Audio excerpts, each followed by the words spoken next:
C'est pas du manga bon militant. Yara maïs, yara boy. Oh, c'est quoi ça?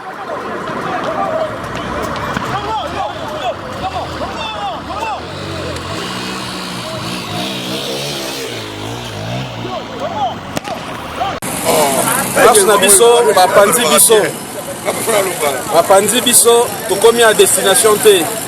Biso toza peuple discipliné, toza na milice te, toza na armement te, totumoli police te, tofingi police te, toyebisi police boye. Na kati ya population, basi na bino bazali, bana na bino bazali, babokilo na bino bazali, basemeki na bino bazali. Tiko ya kobeta masasi na siège ya MLC awa eza pasi. Touti na état voyou. Tozoluka tokene na instauration état de droit. Alors, état voyou yango to continuer na ngoti mukolo nini? Peuple a tumoli moto te, peuple a bimi na nzela pour la défendre intérêt na ye. Koboma peuple pour la nini? Na saluer sens esprit ya patriotisme ya mwana mboka Jean-Pierre Mbemba boyi peuple akufa. Aboyi ko céder na provocation.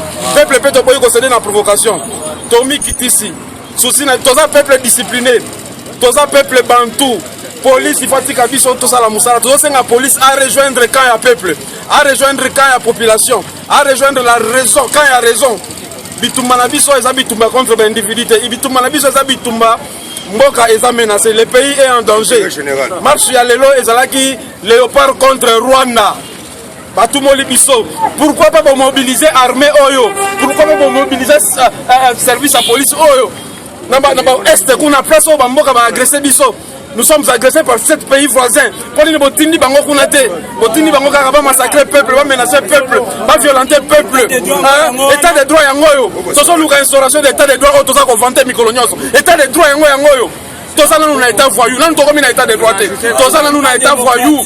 Rosar Malonda tala peuple nenga zo kufa pona yo. Tala peuple nenga zo soka pona yo. Retirer candidature na yo. Na ba confession nyoso.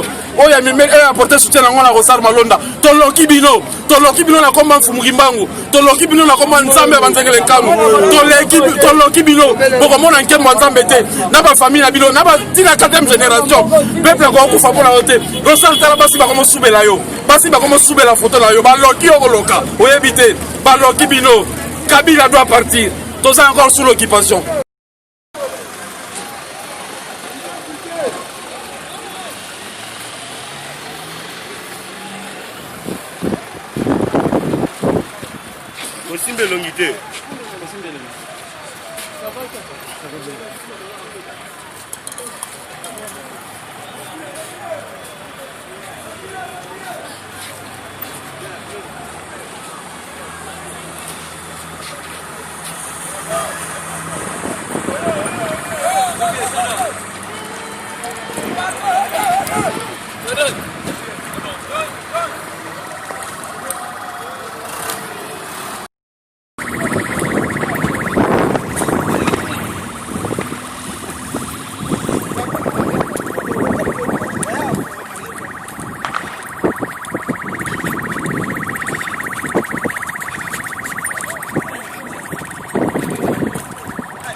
C'est bon, ils sont dans le pont. Toi, le voilà pont.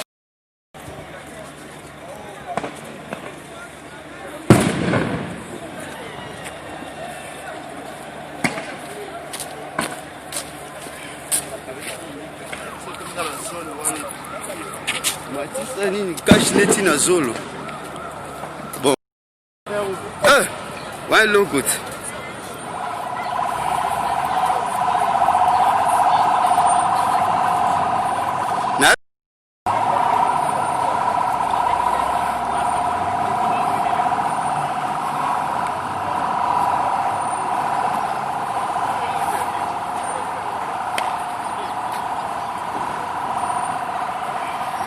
toza bayoneste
Bangoyo bazoya bamtolole oyo.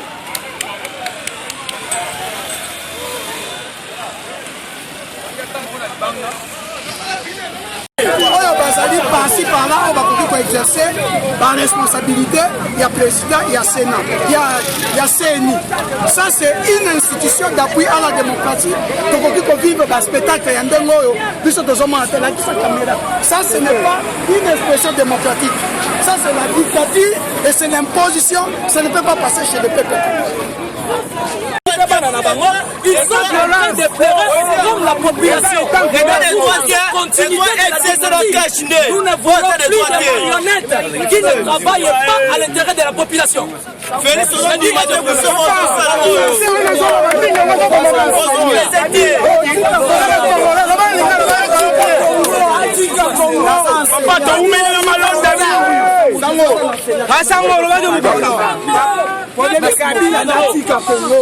wanakosa marche pacifique ya monteta de sango nakanisi marche na biso malamu ndenge bapesaki biso malembe toza kodeklare etat de droit na biso oyo toza komona yango bien te balakaki biso basilelo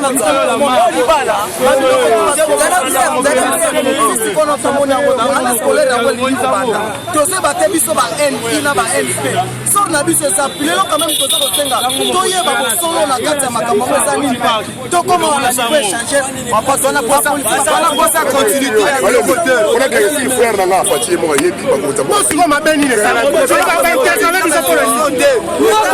eza clair te makambo eza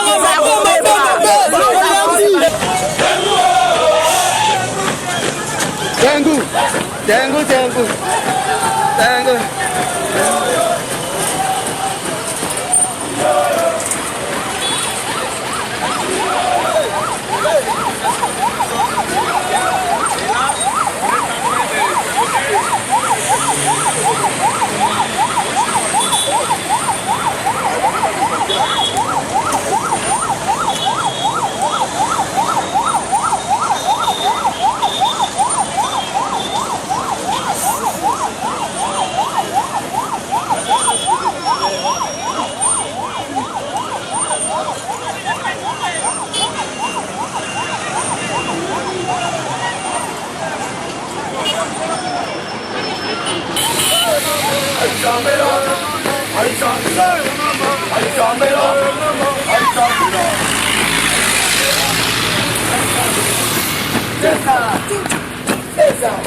Filmer marche et comme il y a Kamoko donc et comme vraiment que Mila au Kangana ba journaliste boyango te batika liberté après c'est ça wapi liberté après papa yo zaki place niveau ba kango pour ça que kola moto sala musala to filmer biso za musala na biso bango sala musala na bango mais ko koma ke ba policier ba komi ko lana so tina ba moto nde ba pointer moto ngana zala kinde ko yo zaki côté population parce que sika moko biso to zaki pemena ba policier biso to zaki bango to komi en échanger awa nde makambo ko sala donc yo tombé victime parce que la gueule cola moto to gagner la presse net biso banda to teme de biso la